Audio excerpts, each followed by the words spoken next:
Hello, fellow Earthlings, and welcome back to another episode of The Good, the Bad, and the Bible. My name is Rogan, and you are watching The Mysterious Stoner in a Bowler. To summarize what I do here in this series, if this is your first time, this is basically my commentary of the Bible, taking it at face value for what it says, as I was taught to do growing up. I was raised a Christian. Now I am not a Christian. I have my own set of beliefs, which I am working towards putting that in another video for another time. But this series is specifically for talking about the Bible. And it's a long series, but it's important because people think that the Bible is perfect and that there's nothing wrong with any of what it says, but they are very mistaken. And if they thought about what goes on in it using basic human logic, you would find that there's a lot of very disagreeable things in there. And there's some good things in there too. Not that many, but we hit both as we come across them while working our way through the Bible. And in this episode, we are in Exodus, starting in chapter 15, and we've got two little stories I'm going to go over with you today. The first story takes place shortly after the Egyptians they've tracked down the Israelites, and God forced them, basically brainwashed them, to make them show up and chase the Israelites, and then to go into the Red Sea, which God had supposedly made into two massive walls on each side, and then he made the Egyptians run through, and then he left off with the brainwashing right at the last second, and then let the water come in just in time for the Egyptians to shit themselves. And the Israelites are like super grateful and everything, and I don't know if they knew that God had brainwashed the Egyptians, and I don't know how that would have made them feel if they'd known that.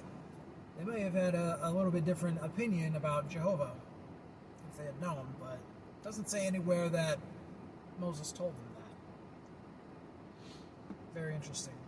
But anyways, so they have their little party. They have a little song they write for God, which makes him sound so much nicer than what he has been this entire time. I mean, watch the previous episodes for that. We're burning daylight. But they travel into the desert a ways, and they're following Moses, and they run out of water. And so they start to complain. And from my understanding, what I was told, this may or may not be true, but from what I was told, the wording and the translation of the word murmuring here means that they were very whiny towards Moses. And they were talking about how much better things were in Egypt, and they were just complaining. Oh, sorry, no, that happens in the next story. But they're complaining to Moses about just water. They don't have any, and then Moses goes to God, and then God has Moses do a thing for some water they found that was unwell to drink, and they made it drinkable, and they praised God and raised a statue to him and everything, and shit was well for a little while. But I brought up this story because after this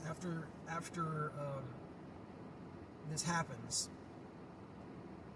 God says through Moses to the Israelites, he says, "If thou wilt diligently hearken to the voice of the Lord thy God, and wilt do that which is right in his sight, and will give ear to his commandments, and keep all his statutes," basically it's the same thing as rules, basically, I will put none of these diseases upon thee which I have brought upon the Egyptians, for I am the Lord that healeth thee. Now, notice the way in which he words that. If you listen to what I say, he's saying, if you listen to what I say and do as I tell you and follow all the rules I give you, I won't put any of the plagues and diseases on you that I put on Egypt. Why does that sound a lot like, hey, if you give me your money, I won't hurt you? Why is there a threat needed? Especially right after the Israelites just witnessed God do all these things to Egypt and then get them through the Red Sea in this very dramatic, ridiculous fashion and brainwash and force all their enemies to drown. And then he provides them water in the desert. And so they're all grateful. All of a sudden, he feels the need to threaten them. It's like, hey, by the way, if you don't do what I fucking tell you, I'm sorry. If you do what I fucking tell you, I won't do to you what I did to the Egyptians. Implying that if you use your free will, I will fucking do to you what I did to the Egyptians.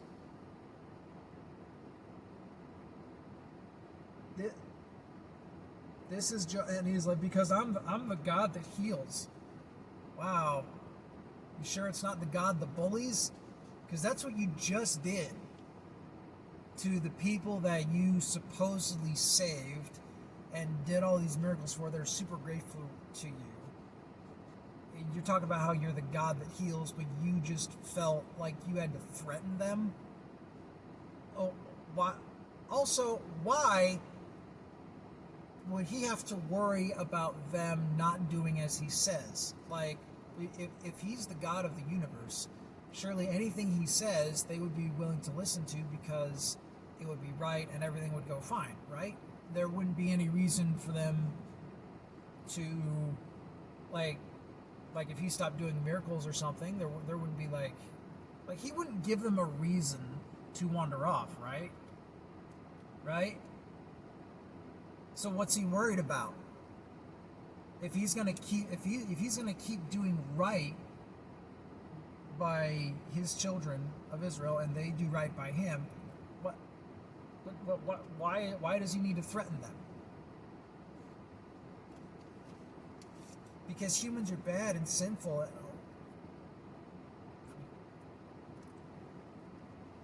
That's one of the crazy things. He waited a long time to send his son to save everyone from hell. And but the rest of the time he just had everyone killing animals in literal blood sacrifice. He couldn't sacrifice his son first. He couldn't have him live the perfect life and shit ahead of time. Like, come on. Why has he got to follow these weird blood rules that's similar to a lot of other blood-related sacrifices out there? They're somehow worse? Sorry, I'm getting off track. And so, of course, the Israelites, typically try to go along with what God tells them to do. But, of course, they go back and forth on that. Wonder why. But we'll get to those stories when we get to them. We're not there yet. So the next story that happens, they go a little bit further into the wilderness. They're on their way to the promised land. And people are getting hungry, and they start bitching again, apparently. And here is where they begin to say, oh, it was so much better in Egypt because we actually had like we could eat as much as we wanted, even though we had to work all day. We still had access to like all kinds of food and shit, and like, which is like, honestly, it sounds pretty stupid when you think about it. Because, okay, not only were they enslaved, but before they left, God raised the fucking country to the ground, practically. He had locusts, lice, hail, mixed with fire in there, killed a shit ton of the cattle. Like, Egypt is a fucking wasteland, practically, now. There'd be nothing to go back to. So it's just kind of dumb. But they're complaining and everything, and so God decides to send them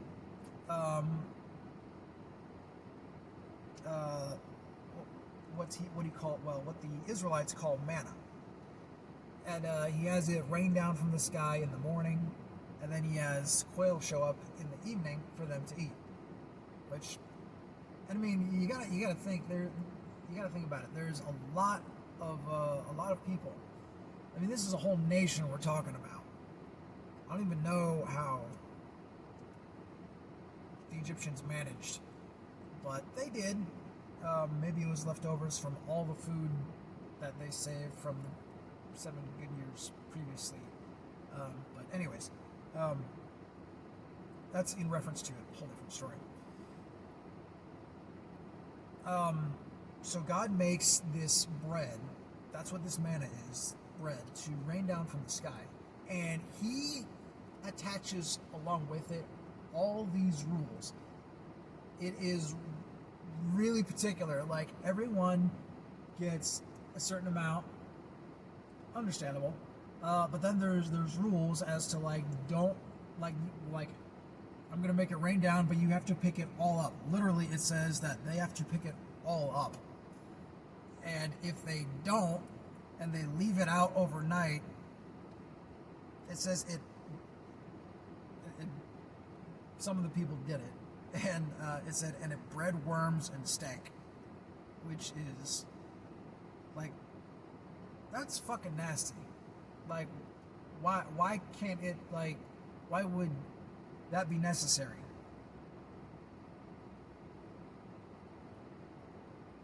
Like, why? Just because they didn't get all of it? It's apparent that this is a supernatural food. Like, I'm not saying it's a literal spirit food or whatever, but it's like, it's literal food that God is supposedly making to rain down on them. And here's the thing. On the 6th day, because God is like super obsessed with people not working on the 7th day, it's one of the six, I don't know where that came from. It's one of the 10 commandments to not work on the Sabbath, which is technically Saturday, not Sunday. That changed later on. But originally it was like Saturday was the 7th day. But basically on our Saturday, because everyone does the whole rest thing on Sunday. For us, it would be like he would have double the amount of manna rain down on Saturday morning, and everyone would go out and get it, because he wanted everyone to rest on the 7th day, he wouldn't let any fall or like rain onto the ground on Sunday. And then it says, so he laid all this out, and then it says that some people still went out. So there are people that didn't gather all the food, let it out, stink overnight. It doesn't say how many people did that. And then it says there were some people who still went out on the 7th day to try and gather more food, and there wasn't any. And then they make this big deal out of it. here's my thing. This is a whole nation of people. Not everyone's going to get it right the first try. Not everyone's going to get the memo the first go around. This is like ancient times. Like, how are people going to know after, like, word doesn't necessarily get to quite everyone. Some people don't go out and socialize as much as others. I'm one of them. I'm an introvert. I would miss that memo if I were an Israelite. I would be one of the people going out on the seventh day like, where the fuck is the manna? Like, well, and then someone would tell me, oh, dude, didn't you hear? Like, God isn't doing that shit today. You were supposed to gather double yesterday. I'm like, oh, fuck. So, like, I mean, come on. Can you not have some understanding of, like, the mass amount of people that you have to work with? Why you got to get flustered with the people? Because communication is not going to be perfect. Unless if God wanted to fix that problem, he could have literally given everyone a vision of these instructions.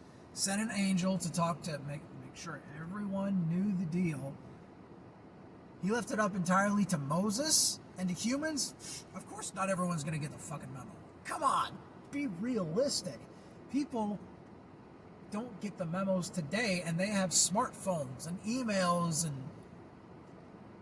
and you just got to hear what God says. It's just funny. It came to pass, there went out some of the people on the seventh day for to gather, and they found none. And the Lord said unto Moses, How long refuse ye? Freaking talks like Yoda. How long refuse ye to keep my commandments and my laws? So basically, how long are you going to keep disobeying me? It says, See, for that the Lord hath given you the Sabbath. Therefore he giveth you on the sixth day the bread of 2 days. Abide ye every man in his place. Let no man go out of his place on the seventh day. So the people were like, fucking chill. We'll rest on the fucking seventh day. Damn. Fuck. That's what I'd be like. Like, shit. I wanted to go to the park. I wanted to, go for a walk around the block, but I can't leave my place because God said I gotta stay indoors. And so, like, the Jewish people take it to the max. Some Christians take this ridiculously to the max. My parents loved to make sure everyone took a nap on Sunday. That was, like, after we got home from church, we had our lunch, and then we all had to take a nap. And it was, like, for 2-3 hours. And so that is the story of manna and God feeding Israel.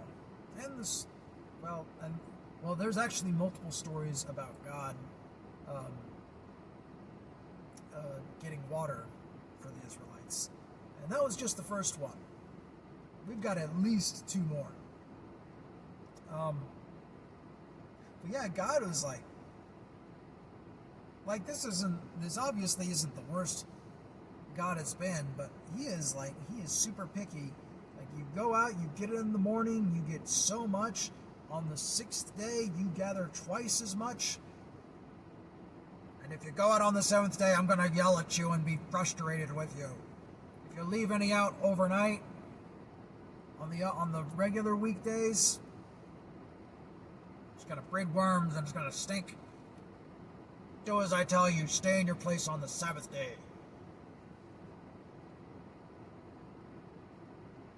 It sounds like a military drill sergeant. Like like one of those supervisors or managers at work that micromanages every single little move that you do. Like, you read through chapter 16, and that whole thing about mammon, it's ridiculous. It's just like, why? Why you gotta be so hard-nosed about it, man? God needs to smoke some fucking weed.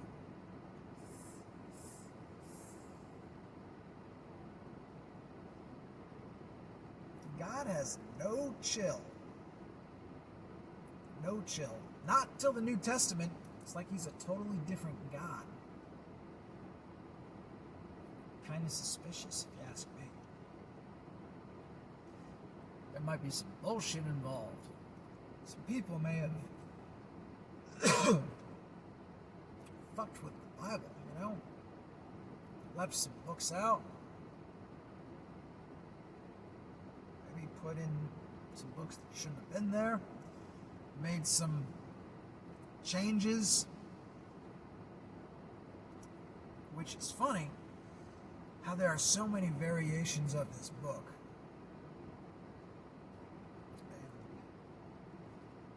God claims that he will fuck anyone up that messes with his word.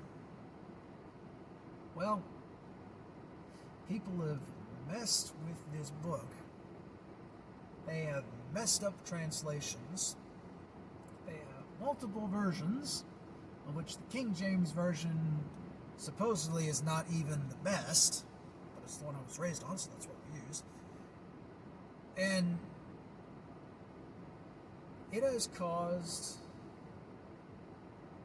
so much more pain and suffering than you and I will ever even know. The world is just beginning to know the damage this book has caused. Not just the Crusades. Shit like that.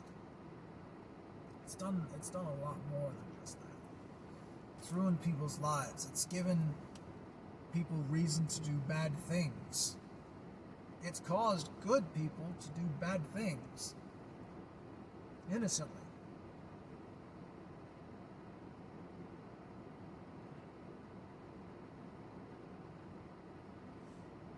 It's not a holy book. Not by any means. The best way it can be described, in my opinion, is the way a Hebrew professor, no less, described it as a romanticized historical fiction novel. Something like that.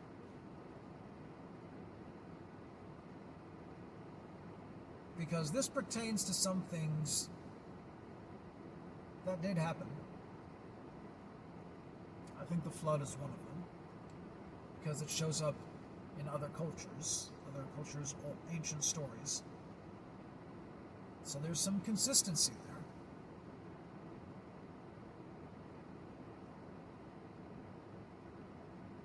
There's a lot of inequality, a lot of racism. It supports slavery. It supports underage marriage.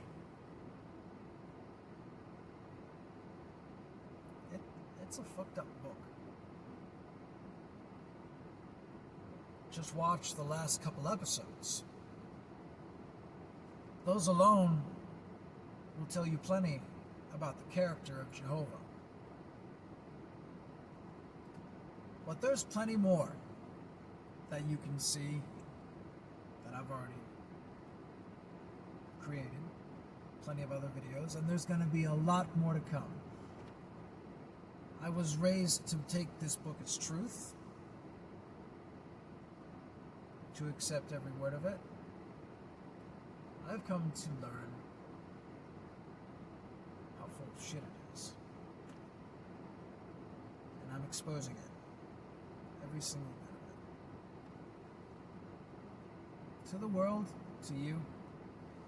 And I hope you'll join me as I continue to do that every single week. Like if you enjoy this video, subscribe, share. Stay safe, my friends. And until next time, farewell.